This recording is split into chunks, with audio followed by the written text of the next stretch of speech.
En el programa anterior. El bandolerismo es personas que están fuera de la ley. En eso ¿cómo es que se llama? En eso se concluye, ¿verdad? El bandolerismo son las personas que se encuentran fuera de la ley. Son forajidos, son personas que se han dedicado a andar asaltando en algunos caminos, o son personas, ¿verdad?, que, como lo dice ahí, son salteadores, personas perversas. O sea, el concepto, el término de bandolerismo, uno lo puede tomar de una manera muy amplia. Y en Honduras nosotros no encontramos realmente un concepto que nos diga quiénes eran.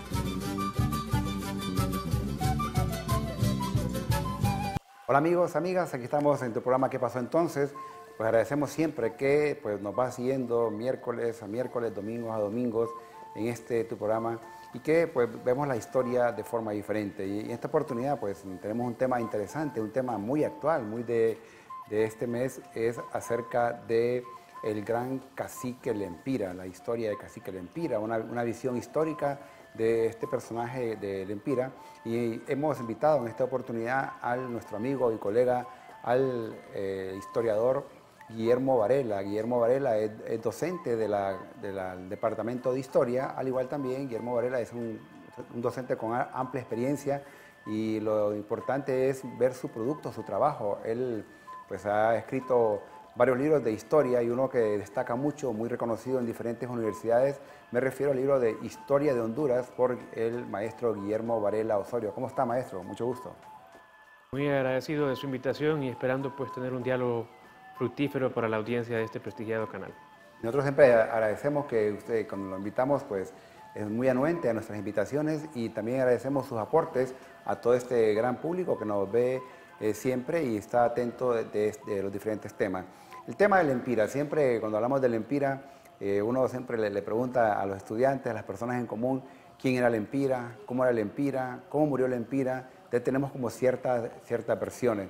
Y Lempira no es el único, pero lo importante aquí es, maestro Varela, es hacer notar a un personaje que es Lempira, que no es el único cacique pues, que hizo resistencia al dominio español, pero es un personaje, un cacique que destacó realmente en su región. Recordemos que también estaba otro que era Sicumba, Pixacura, Copán Galel, Benito. Hay una serie de caciques que pues, de una u otra forma dieron o pusieron resistencia al dominio español, pero Lempira es un personaje importante que, como usted mismo lo dice, que fue de una u otra forma, él nos ayudó a construir nuestra identidad. Sí, bueno, en efecto, como vemos en la imagen en pantalla, hay todo un imaginario en relación al valor que tiene el recordatorio de la figura de Lempira.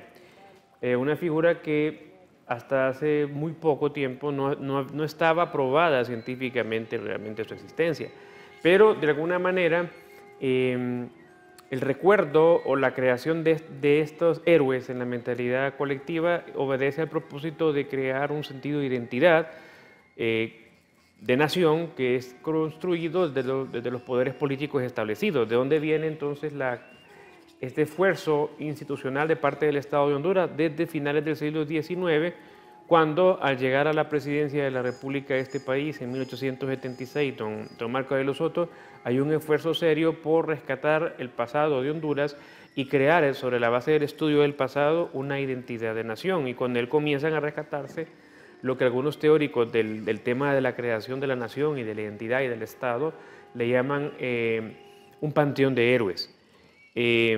Recuérdese que la independencia de Centroamérica no es una independencia que surgió de una lucha epopéyica, heroica, si le podemos llamar así, como de repente ocurrió en Sudamérica con la égida liderada por ejemplo, Simón Bolívar, los Estados Unidos con George Washington, donde estas poblaciones tienen en estos referentes humanos un modelo cívico de ciudadano que martiriza su existencia, que se entrega a la causa colectiva por dar origen a una nación, por ejemplo, independiente. Y el caso de Centroamérica, nuestra independencia fue producto de un acuerdo, de un pacto, de una negociación, de una región que no le era tan relevante a España y que prefiere concentrarse en otros espacios, y la élite criolla que tenía el poder económico en Centroamérica pacta tomar en ese momento el relevo del poder sin mayores fracturas, sin mayor derramamiento de sangre. Entonces Honduras y Centroamérica carecía durante las primeras décadas después de 1821 de referentes en torno a cuál encontrar un mito de fundación del Estado que generara un orgullo y una identidad en el país. Por ejemplo, en el caso de Costa Rica y Nicaragua, ese mito fundacional tiene que ver con la invasión de William Walker a Centroamérica, y para los costarricenses y nicaragüenses, más que para nosotros, incluso los hondureños, que sí tuvimos alguna participación a través de Florencio Cetruch, comisionado por el presidente Santos Guardiola para liderar una milicia que sacara al invasor norteamericano de Nicaragua, pero en esos países hay héroes que cayeron en decisivos combates. Por ejemplo, para los costarricenses es relevante la figura en 1856 de Juan Santamaría, y ese es el principal héroe nacional en ese país. Entonces los costarricenses rescatan de la lucha contra William Walker ese mito fundacional y su primer gran héroe y fundamental héroe nacional. Y en el caso de los nicaragüenses, ellos le llaman la Guerra Nacional y celebran en vísperas de la independencia el día 14 de septiembre de la famosa Batalla de Rivas. Entonces, en las poblaciones y las élites políticas hay esa necesidad de ir creando esas ideas. Y en algunos casos, por ejemplo, el caso de Juan Santamaría, no está muy claro realmente qué tan cierta es la historia de Juan Santamaría, pero ya está metido en el imaginario social del costarricense. Incluso el aeropuerto de Costa Rica, de San José, se llama Juan Santamaría, que por cierto, él era de Alajuela, y por ahí en esa región se encuentra el aeropuerto, por cerca de Heredia más bien. Entonces realmente cuando hablamos de la nación es un concepto, la nación se puede construir, o se puede reconstruir, o se puede replantear. Claro, lo que pasa es que el concepto contemporáneo de nación tiene un origen referencial que lo vamos a encontrar en la misma Revolución Francesa, ¿verdad? ¿Qué es lo que ocurrió con la Revolución Francesa? Que de hecho hace pocos días se celebró un aniversario más de la misma, ¿verdad? 14 de julio de 1789. Significa un quiebre por una crisis que hubo en Francia a finales del siglo XIX, en un orden político que ya no era viable y que en el imaginario social francés había llegado a una situación de que ya no era más viable, y que era atribuir a la crisis que vivía Francia, hambruna, malas cosechas, corrupción, despilfarro de la corte y cada vez mayores impuestos a la población pobre y de medios ingresos, que lo lleva entonces a explotar en un movimiento que es dirigida por sectores ilustrados, imbuidos de nuevas teorías acerca del Estado, y que plantean que el gobernante no debe ser una persona que se le considera ungida o producto de la voluntad divina. O sea, durante casi 3 siglos, y es una idea que venía de finales de la Edad Media, los gobiernos se asumían como legítimos en virtud de que eran supuestamente escogidos por Dios, y la familia real van a crear dinastías, y eso no era discutido. Todavía en esa época se asumía que el rey era un padre paternal en representación del Padre Celestial, y en función de eso la rendición de cuentas no existía. Se asumía que el gobernante, que el monarca tenía que velar por el bienestar común, pero no había cómo él rindiera cuentas y concentraba todo el poder. Entonces, en ese momento de crisis económica en Francia, no solo se llevan de encuentro al rey, el poder absoluto del rey, sino que también a la Iglesia, que había sido en ese momento tradicional aliado de un poder absoluto, que ya en ese momento se identificó como corrupto y que era el culpable de la crisis y pobreza de la generalidad de los franceses. Entonces, el nuevo Estado francés que se instaura después de la Revolución Francesa, y eso va a ser algo que va a ser un referente en los demás estados modernos, tanto en Europa como en América, se establece bajo la idea de que es representante de la población, y que la población, la colectividad que habita el país, no son súbditos obedientes ad eternum de una autoridad política, sino que son ciudadanos. Y como ciudadanos, al estilo antiguo de la Atenas clásica, de donde viene la famosa idea de la democracia, deben ser representados, pero a la vez son ellos los últimos depositarios del poder de la nación, que hoy llamamos modernamente soberanía. De hecho, la Constitución de la República de Honduras creo que dice en su artículo 2 que la soberanía corresponde al pueblo, del cual emanan todos los poderes que se ejercen por representación, y es un principio que viene de hace más de 2 siglos con esta idea. Si usted lee, por ejemplo, la Declaración de la Constitución de los Estados Unidos, habla en términos generales de esas ideas, ¿verdad? Que el pueblo es el soberano, que tiene derecho a la rebelión, ¿verdad? En caso de que el representante del soberano no cumpla con el pacto de garantizar la felicidad y los derechos de libertad, del derecho a la propiedad privada y del derecho también a la igualdad.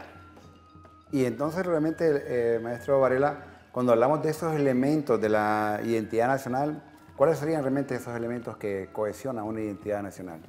Bien, dice Benedict Anderson, Anthony Smith y otros importantes teóricos ingleses que son los más relevantes y vanguardistas a finales del siglo XX en torno a esta teoría, que primero hay 4 elementos que conforman lo que va a ser la identidad nacional, y tomando como referente, pues, por ejemplo, para los franceses, la revolución es un mito fundacional de Estado contemporáneo democrático. Y en general, tomando en cuenta la experiencia de varios países, la primero de un mito fundacional, la idea, pues, por ejemplo, de ese acto heroico que da origen a la patria. Para los centroamericanos viene a ser muy tardío porque hemos dicho que no hubo una guerra, como por ejemplo la guerra de independencia de Estados Unidos contra Inglaterra, o la guerra, por ejemplo, de Bolívar o de San Martín en Argentina. Entonces, nuestros referentes se vinculan, por ejemplo, a las luchas de la Federación. Para los salvadoreños y los hondureños, creo que el máximo referente es Morazán en la idea de luchar por una patria federal unida, ¿verdad? Decíamos que para el caso de los ticos es Juan Santamaría, y el referente también en los nicaragüenses de la Guerra Nacional. Entonces, cuando Honduras va dejando poco a poco la inestabilidad política y comienza a dar un poco de paz debido al establecimiento con el apoyo de Guatemala de la reforma liberal de Soto en 1876, ellos se dan cuenta que es necesario no solo integrar físicamente el país con carreteras, con ferrocarriles, con inversión extranjera o inversión nacional que desarrolle una economía fuerte, sino también integrar mentalmente a los hondureños. Y eso lo comprenden todas las élites políticas de América Latina después de la independencia. Entonces, sobre esa base dice, bueno, ¿cuál es nuestro origen? Y es ahí la importancia por la cual se comisiona a ciertas personas con alguna ilustración, con alguna cultura, por ejemplo, colonizar nuestro primer archivo nacional, nuestra Biblioteca Nacional, desde donde vendrían las fuentes que rescatarían nuestra memoria, y una memoria que será construida desde el Estado para forjar una lealtad y un sentido de unidad de los hondureños en torno a un pasado que se presume en ese momento se encuentra en su mejor etapa promisoria y de esperanza, por ejemplo, en el gobierno progresista liberal, que se asume heredero de los mejores valores europeos, de la democracia y de Norteamérica, que también es un referente importante. Entonces, hay una figura relevante de ese gobierno de reforma liberal que es el padre Antonio Ramón Vallejo, a quien se le va a incluso comisionar sobre la base de ser el organizador del archivo de la Biblioteca Nacional, redactar una primera historia general de Honduras para que se enseñara este texto en escuelas y colegios e ir creando esa idea de un origen común, una idea de pertenencia y por lo tanto una idea de nación. Ese es un intento de construir identidad nacional. Y también no debemos olvidar que Soto se encarga precisamente a través de la historia de robustecer, de intentar robustecer en los hondureños lo que vamos a llamar el Panteón de Héroes. Okay. Entre ese Panteón de Héroes vamos a encontrar a Morazán, a Valle, a Herrera, a Cabañas y al Padre Reyes. Bien, vamos a hacer una breve pausa en relación al tema que está importante, y aquí estamos entrando a lo que es esos elementos de identidad de nuestro país, que tenemos de invitado al maestro Guillermo Varela, historiador nacional. Bueno, y usted no nos cambien, ya regresamos, y no olviden escribirnos a nuestro correo ¿qué pasó entonces? @telebasica.com, al igual también en nuestras redes sociales como STVE Telebásica. Ya regresamos, no nos cambien.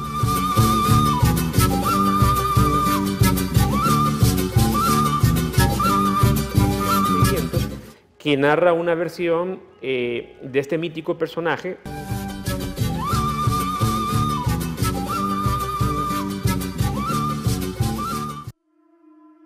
La historia del Empira, una visión pues, histórica con el historiador Guillermo Varela Osorio. Él nos hablaba, maestro Guillermo, acerca de cómo se fue construyendo esta identidad nacional, cómo aparecen personajes importantes, cómo aparece prácticamente un libro con datos estadísticos, el primero de Honduras por el maestro Vallejo. Entonces, todo esto, cómo el mismo Estado va pues, construyendo, replanteando lo que es esa identidad nacional. Y es realmente en el momento de la reforma liberal donde se inicia este proyecto. Es correcto, porque en ese momento se deja atrás muchos años de inestabilidad.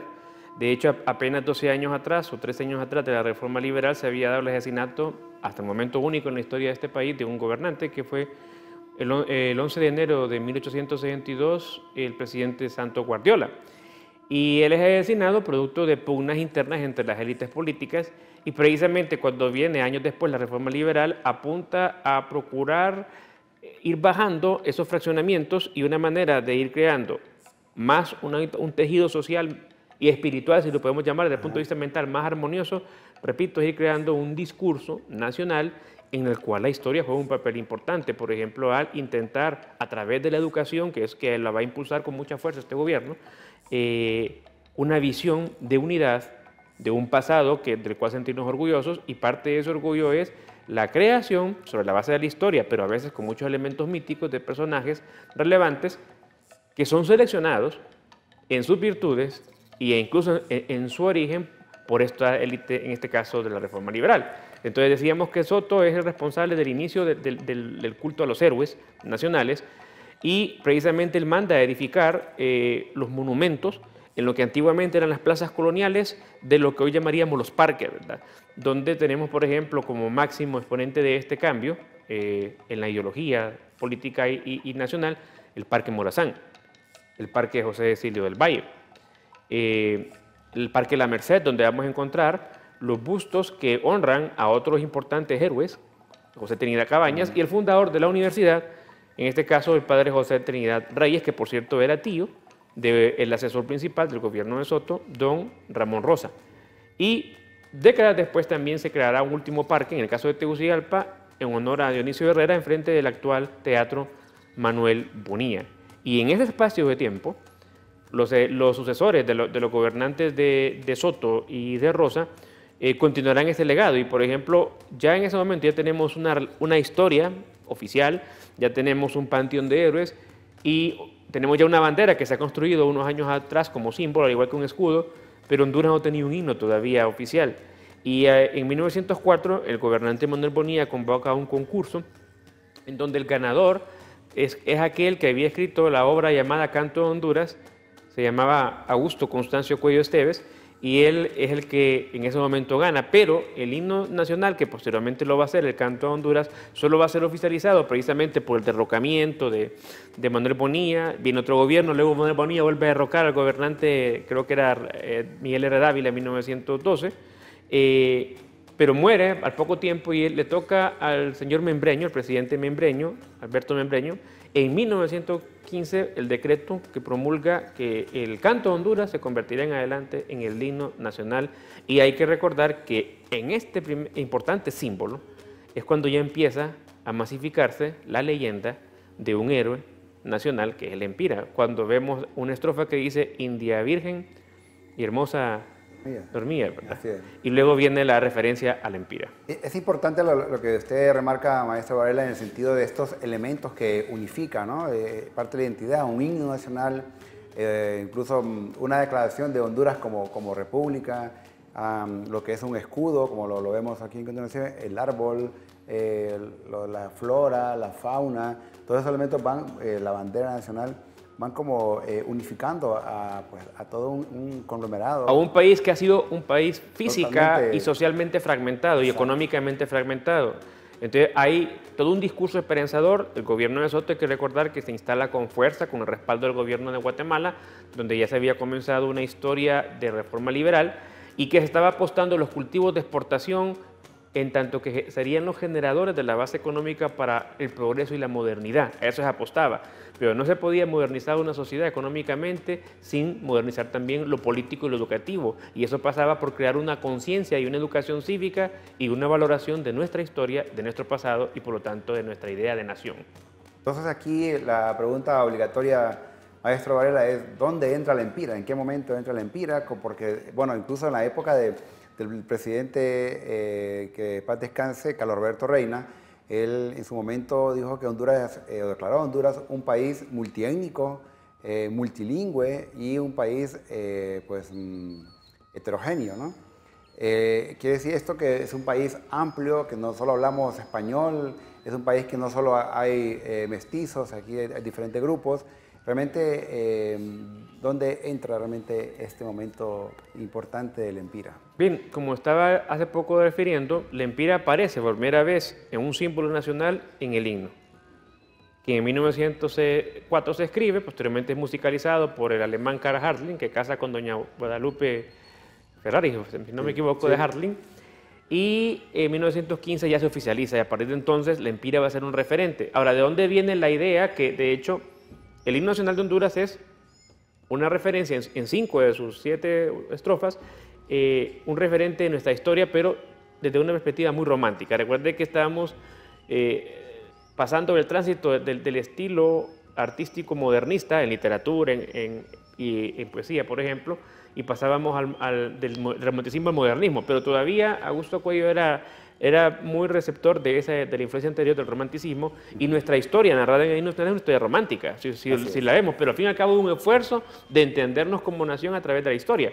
Y ese romanticismo respecto al empira hereda una leyenda que había venido contándose de boca en boca y que en algún momento fue escrita por un cronista, don Antonio de Herrera, en el año de 1600, que narra una versión de este mítico personaje, que luego será probado que realmente existió, ya vamos a hablar de ese detalle, en que ante la presencia de Alonso de Cáceres y la resistencia por cerca de 6 meses, que no pueden doblegar a una masa de indígenas que se ha organizado alrededor de la figura de este mítico cacique, 30.000 indios no logran ser vencidos, y ya ustedes, y luego hemos visto pues cómo desde la escuela nosotros mismos fuimos actores de esa obra de teatro que se maxifica sobre todo en el departamento del Empira, y por lo cual ha sido una práctica en los últimos años que se desplaza el Congreso Nacional para recordar las efemérides y se recrea teatralmente esta leyenda, pero al fin y al cabo una leyenda.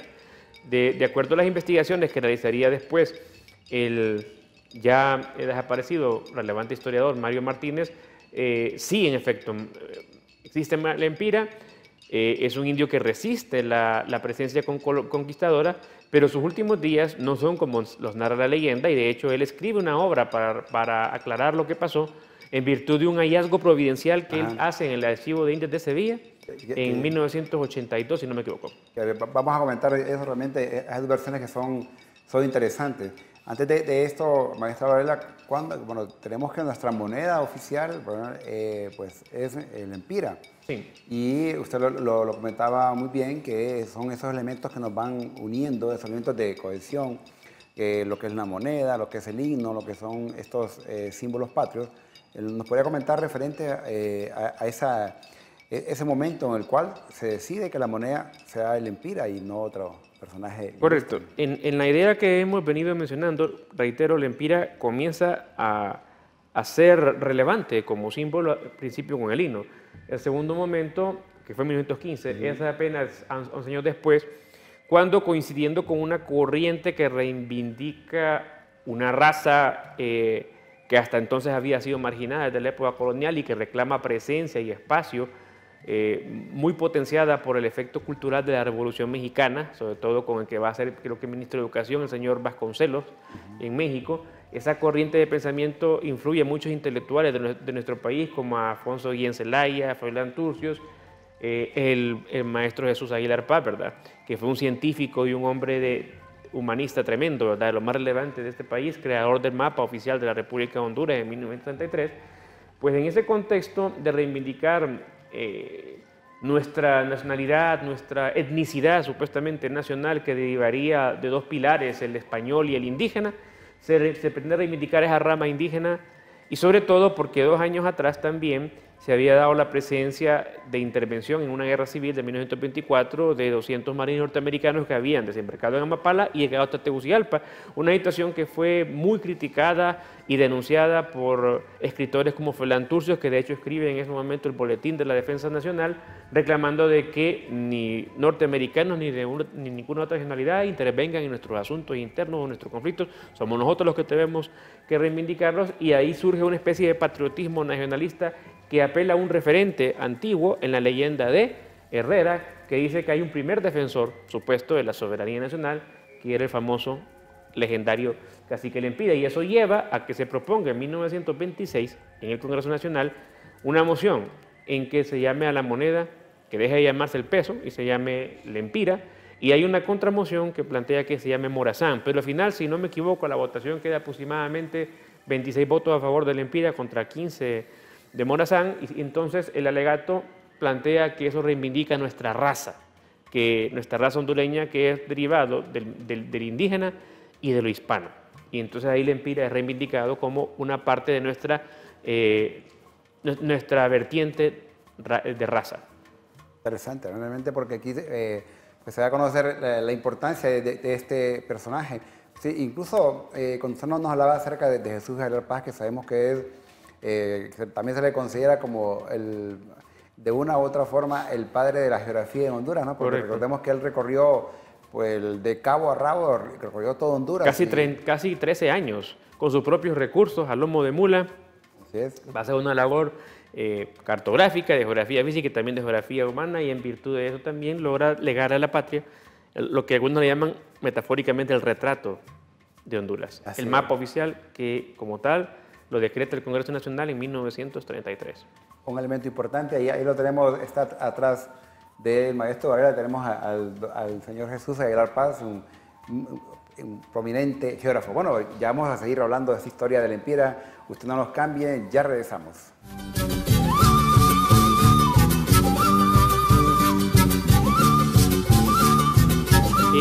En un lugar cercano a lo que hoy llamaríamos Cerquín, en el departamento de Lempira.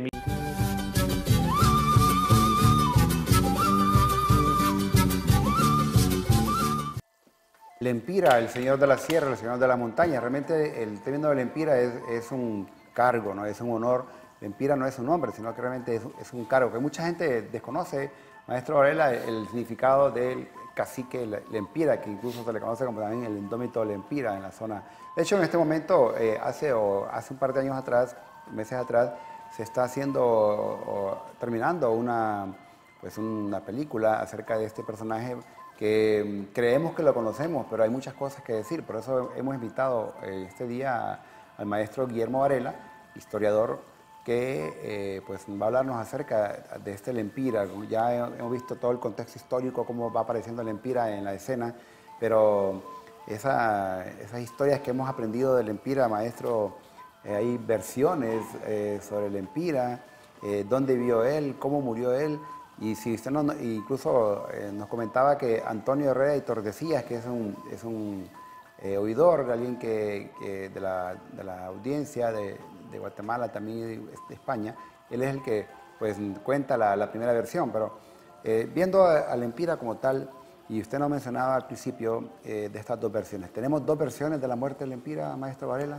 Sí, así es. De hecho, la leyenda, que en principio tiene como origen la crónica que hace Antonio Herrera, de lo que él escucha de sus contemporáneos en 1600, no estaba fundamentada en documentación, ¿verdad? Sino que en transmisión oral del relato, el cual llega hasta el siglo XIX y principios del XX, cuando esto es registrado tal como se entendía en el himno nacional.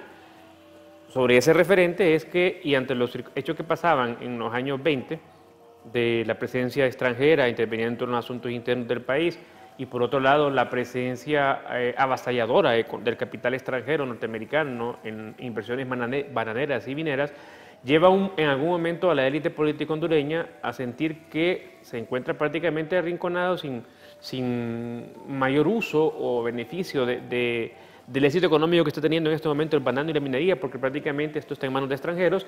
Y también nos dice Darío Uraque y otros importantes historiadores hondureños que coincide con la llegada también de inmigrantes del cercano oriente, árabes, palestinos, judíos, que empiezan a controlar el comercio, la industria, y también una importante inmigración centroamericana y negra inglesa, que vienen de Jamaica, vienen de Belice, de Caimán, a competir con la mano de obra hondureña. Entonces, en ese contexto en el cual aparentemente la élite política asume, interpreta que los hondureños están quedándose prácticamente sin nada de la bonanza económica del banano y la minería, entonces es importante, aunque sea en el discurso también, aunque sea en la reivindicación política y de identidad, reivindicarse como supuesta raza autóctona, que por ejemplo el indio en este momento viene a ser un importante referente, por eso la creación de la moneda, y empieza incluso a prohibirse la entrada a partir de 1929 de razas consideradas que son más bien degenerativas, así lo entendían, porque hay que decirlo, nuestra élite intelectual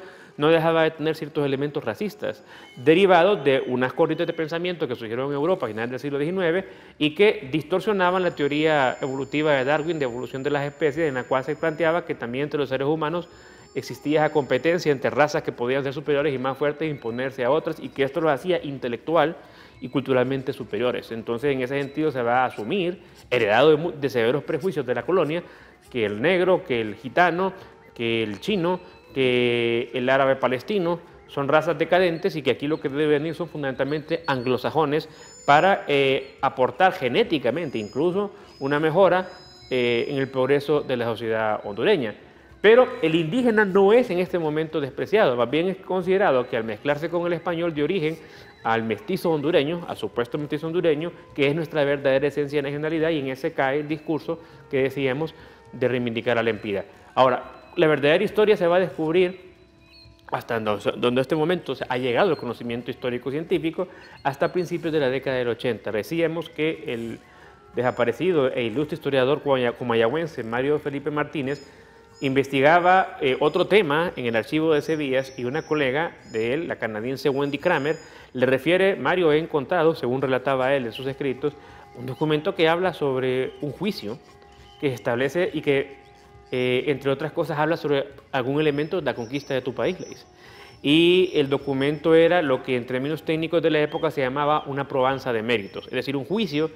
Era la memoria de un juicio que se llevó a cabo, creo que en la Audiencia de México, en el año de 1556, aproximadamente 20 años después de los hechos que habrían llevado a la derrota y muerte del Lempira en un lugar cercano a lo que hoy llamaríamos Cerquín, en el departamento del Lempira, en 1536.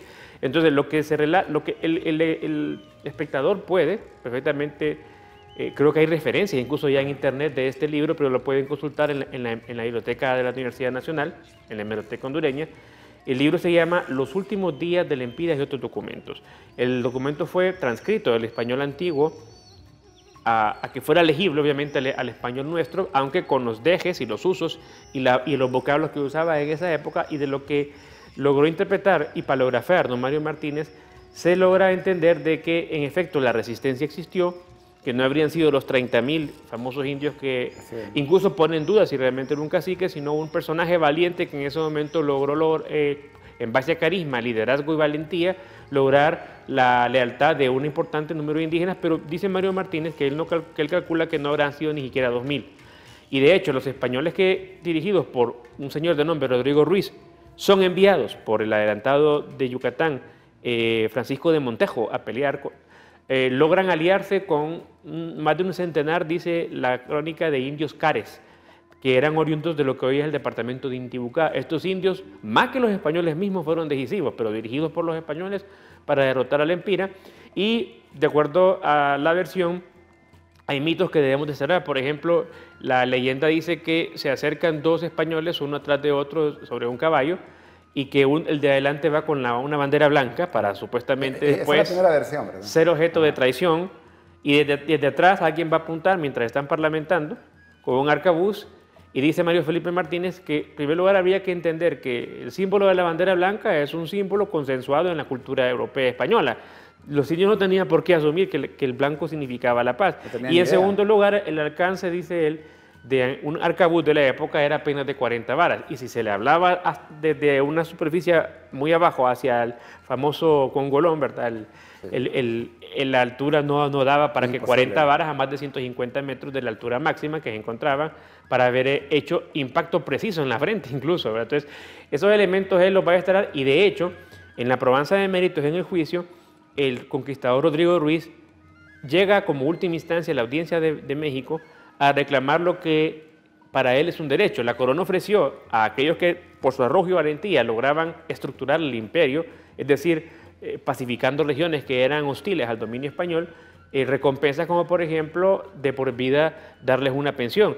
Este señor llega muy pobre y enfermo, pero llega con documentos, llega con testigos, y la audiencia al final le da la razón y considera probado que este señor era el que había pacificado la región de Cerquín en Honduras, y que había derrotado a un importante indígena que hacía resistencia y que era conocido con el nombre de El Lempira por los indígenas, no Lempira como nosotros le mencionamos, sino como El Lempira. Y la lucha tuvo lugar cuerpo a cuerpo y no con armas de fuego. Se enfrentan con espada y, según la narra Rodrigo Ruiz en la crónica, el Lempira había matado a dos de sus compañeros, se había puesto las ropas de ellos, incluso andaba colgando hasta las cabezas, como un elemento mítico de poder, ¿verdad?, de haberlo vencido, y logra herirlo en la cara, en la cabeza, pero aquel termina decapitándolo con la espada. Y de ahí se lleva la cabeza hacia lo que hoy es Iguatepeque, donde se encontraba el campamento de Francisco de Montejo, para probarle, en efecto, y en ese momento los escribientes que acompañaban, porque es importante saber que los conquistadores andaban escribientes, que daban fe de los hechos, porque sobre esa base reclamaban ante el rey los dominios. Y se hace la crónica, en efecto, y se plantean los testigos, y esos documentos son los que usa Rodrigo Ruiz para probar ante la audiencia que él había sido el que había ayudado en ese aspecto, en esa parte de Honduras, porque hay que recordar que hay resistencias en Honduras en el Valle de Sula. Por ejemplo, Pedro Alvarado se enfrenta al cacique Sicumba, que fue una resistencia más larga y más difícil y más estratégica que la de Lempira, pero nosotros esas resistencias no las recordamos, o la del cacique Papayeca en las cercanías de Trujillo, ¿verdad? Pero la que más recuerda la historia, y en este caso Mario Martínez nos ayuda a entender cómo ocurrió, es a través de la probanza de mérito de Rodrigo Ruiz, quien logra que la Audiencia de México, casi 20 años después, le reconozca una pensión para vivir sus últimos días, de 500 pesos plata. Claro, al final, como bien lo dice, presenta testigos, esas son fuentes históricas que le apoyan. Bueno, es bien interesante realmente esta versión o esta segunda versión de la muerte de Lempira. Y aquí lo más importante, maestro Varela, es que pues, las crónicas, estos documentos, estas fuentes históricas de la época colonial, pues mencionan a un personaje que, como usted lo decía al principio, quizás se miraba como un mito, un héroe por ahí, quizás sacado de la nada, para representar a un grupo determinado, en este caso sería a los indígenas. Entonces son esas dos versiones. La versión que hemos conocido por Antonio Rey Tordesillas, y la versión pues, encontrada en los documentos en el Archivo de Indias en Sevilla por el doctor Mario Felipe Martínez, en la cual habla de esa probanza de méritos. Así que aquí hay que buscar un balance, ¿no? Por supuesto. No es que las leyendas no tengan alguna importancia desde el punto de vista de hablarnos de la historia. Claro que las leyendas son fuentes históricas, pero los documentos escritos todavía son más precisos, y no quiere decir que el documento escrito es la única fuente posible, ¿verdad? Por ejemplo, para hechos recientes, para hechos que pueden involucrar a 2, 3 o 4 generaciones atrás, todavía los sobrevivientes pueden también ser importantes fuentes históricas relevantes, los escritos, los diarios, no solo los documentos, por cierto, ¿verdad? Pero en este caso, el documento encontrado por Mario Martínez contribuyó a precisar y fundamentar mejor una nueva versión, que es en este momento la más aceptada, en tanto no aparezcan otras fuentes que corroboren algo más allá de eso. Sí.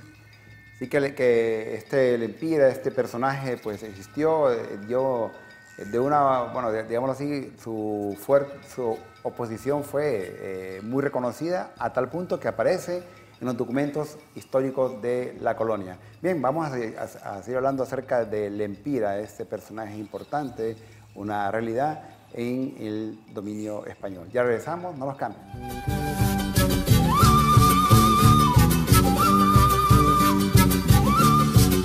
Fuerte, pero lo enfrentó con dignidad y lo enfrentó con valentía.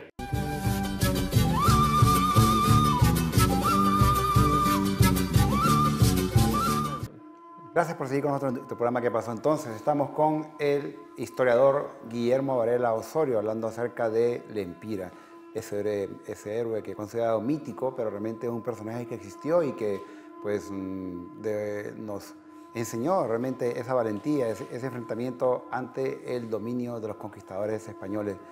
Cuando hablamos de Lempira, maestro Varela, siempre lo identificamos con lo que es identidad realmente, ¿no?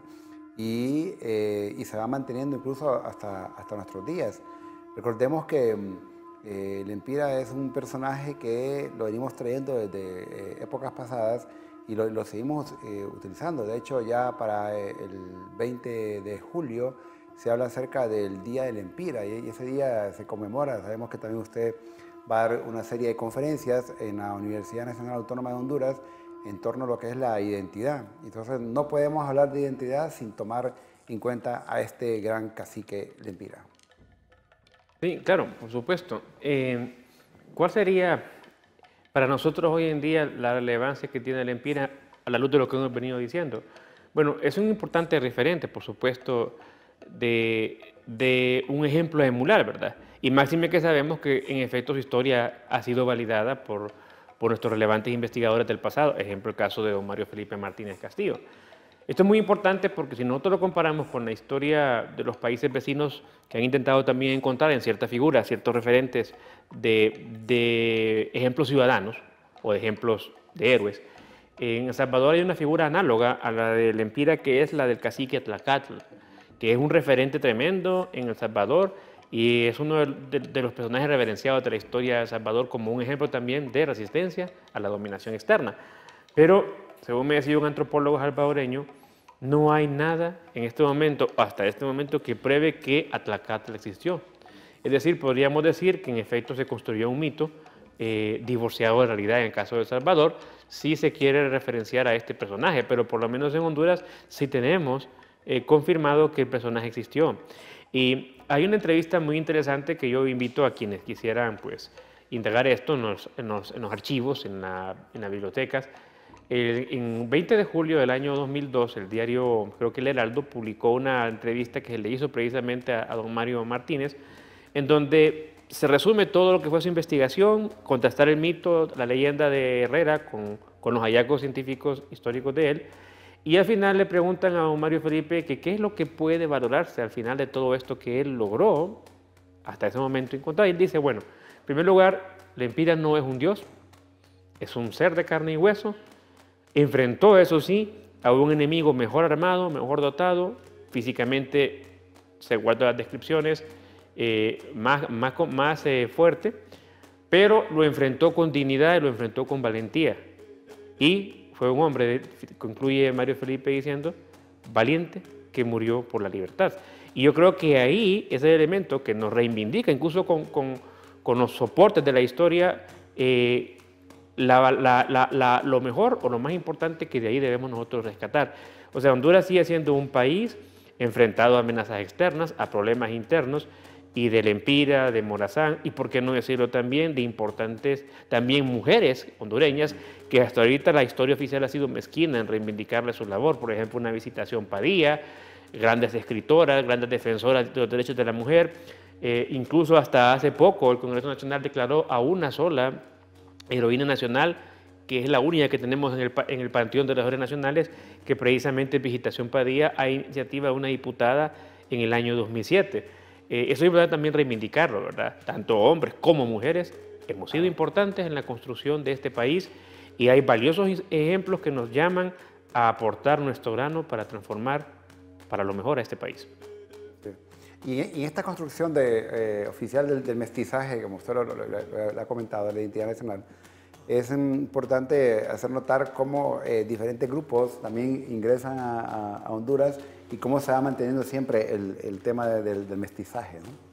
Sí, es que lo cierto es que hasta 1910, nos dice un importante historiador que ha investigado este tema, don Darío Uraque, los censos hondureños incluían una categoría bastante amplia de diferenciación racial.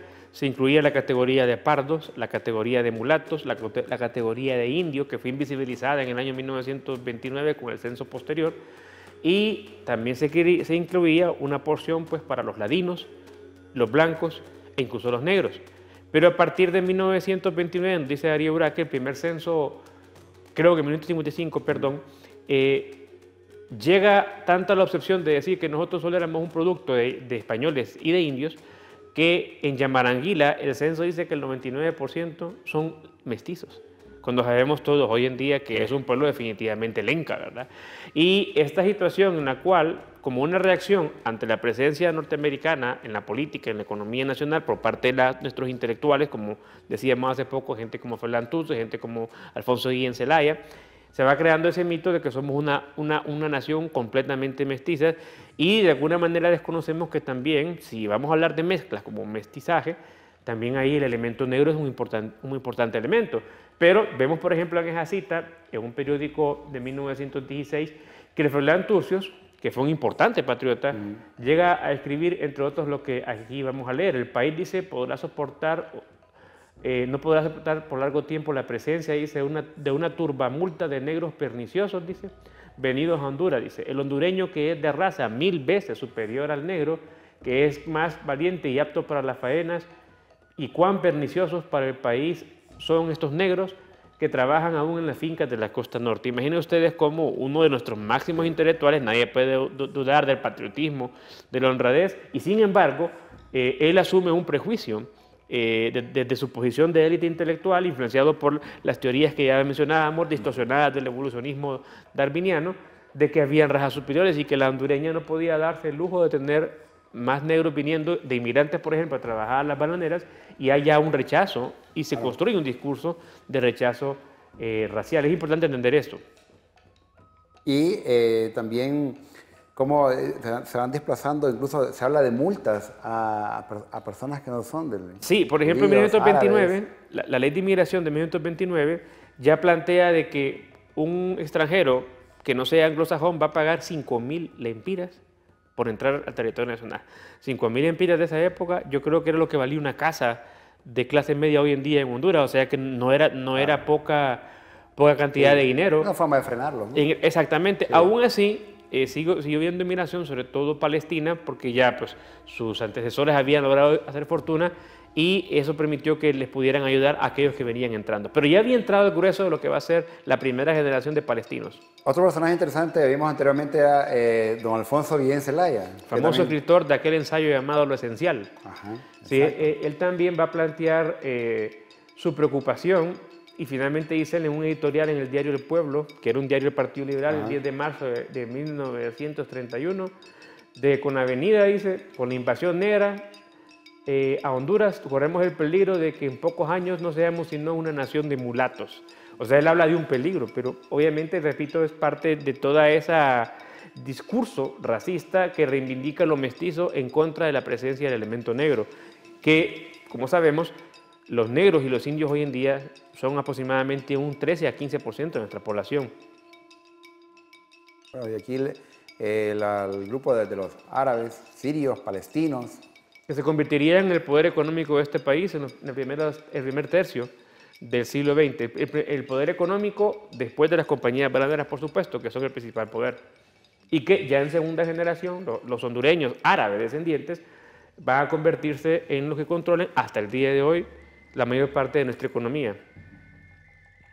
Siempre llama la atención el caso del término de indio, que es un término pues un tanto despectivo. Que hoy, ¿no?, tiene esa connotación, sí, pero que en aquel tiempo se trató de reivindicar, decíamos, porque si los hondureños íbamos a ser en los censos de aquella época en adelante, convertidos de un momento a otro en todos en mestizos, pues se tenía que reivindicar de dónde venía el mestizaje, como decíamos. Una rama del mestizaje es lo indio, según entendían nuestros intelectuales de la época, y otra rama era lo español. Ahora, esta visión de que Honduras es un país mestizo comienza a cambiar en 1994, cuando entra a ser presidente de Honduras Carlos Roberto Reina, lo cual coincide con hechos relevantes. Recuérdese que después del fin de la Guerra Fría, se generó un espacio de respeto a la libertad de expresión, al trabajo de grupos que reivindicaban derechos humanos anteriormente relegados, como por ejemplo de las mujeres, de los grupos originarios afrodescendientes y también indígenas, y es ahí cuando en el año 1994, aprovechando que el Estado de Honduras se adhiere y firma el convenio 169 de la OIT de Naciones Unidas, que reivindican derechos de poblaciones, por ejemplo, indígenas, de población nativas, hay fuerte movilización de grupos lencas y garífunas que llegan a la capital entre 1994 y 1995 en las llamadas peregrinaciones que fueron recogidas por las crónicas de la época de los periódicos, y eso sorprendió al mismo gobierno de Carlos Roberto Reina, quien llega a plantearse, bueno, ¿y cuál es el problema si nosotros hemos tenido históricamente ningún problema de discriminación a ningún tipo de raza? Somos una sociedad mestiza, pero finalmente el mismo convenio 169, que fue suscrito en el 94 y ratificado en 1995, obligaba al Estado de Honduras a generar políticas de protección de estas culturas, de protección de sus territorios, lo cual es muy importante que lo entendamos, porque hoy en día hay severas amenazas a los territorios lencas, a los territorios carífunas, a los territorios tolupanes, bajo las nuevas políticas económicas que lamentablemente en los últimos 15 años se vienen aplicando en Honduras, que implica el desarraigo de territorios y respetándose el convenio 169 que fue firmado por el gobierno de Reina, que es un compromiso del Estado de Honduras y que tiene que ver hoy en día con que nosotros tengamos cerca de 800 concesiones mineras y cerca de 150 concesiones de territorios a represar ríos en territorios que han sido prácticamente de estas comunidades, y que el Estado debe buscar la manera, no a la fuerza, y los intereses económicos empresariales de consensuar con las comunidades, cuestión que, reitero, se ha venido violentando desde entonces y que concluye en años recientes con el asesinato de importantes líderes que han reivindicado incluso la figura de la Empira como estandarte de sus luchas, cuál es el caso, por ejemplo, de la lideresa que todos ya sabemos, Berta Cáceres. Bien, realmente el maestro Varela ha dado todo un contexto histórico acerca de este personaje, cómo surge en la historia nuestra desde la época colonial, cómo se va retomando al Empira como parte de la identidad y cómo pues hasta el día de hoy se sigue utilizando y el Empira es un personaje emblemático en la historia de Honduras. Maestro Varela, el mensaje final de ejemplo de este personaje, ¿qué podemos retomar realmente del Empira? Como reiteré hace poco, las ideas finales de Mario Martínez me encantan, ¿verdad? Cuando él dice es que no es un semidios, pero que fue un hombre valiente que ante un enemigo de fuerzas desproporcionadas a las de él, no dudó en enfrentarlo por la libertad de sus congéneres. Así es. Entonces, por eso lo puso en la historia y como bien lo comentamos, no fue el único que mostró oposición ante el dominio español, pero que su valentía, el deseo de proteger su territorio, su zona, pues lo hizo poner en la historia. Así que le agradecemos al maestro Varela por haber atendido a nuestra invitación para hablar acerca de este personaje, el Empira. Y a ustedes, pues no olviden escribirnos a nuestro correo ¿qué pasó entonces? @telebasica.com y también a nuestras redes sociales como STV Telebásica. Y bueno, y te esperamos siempre aquí en tu programa ¿Qué pasó entonces? Soy Arnulfo Ramírez de la Costa. Muchas gracias por tu atención. Nos vemos en la próxima. Hasta pronto.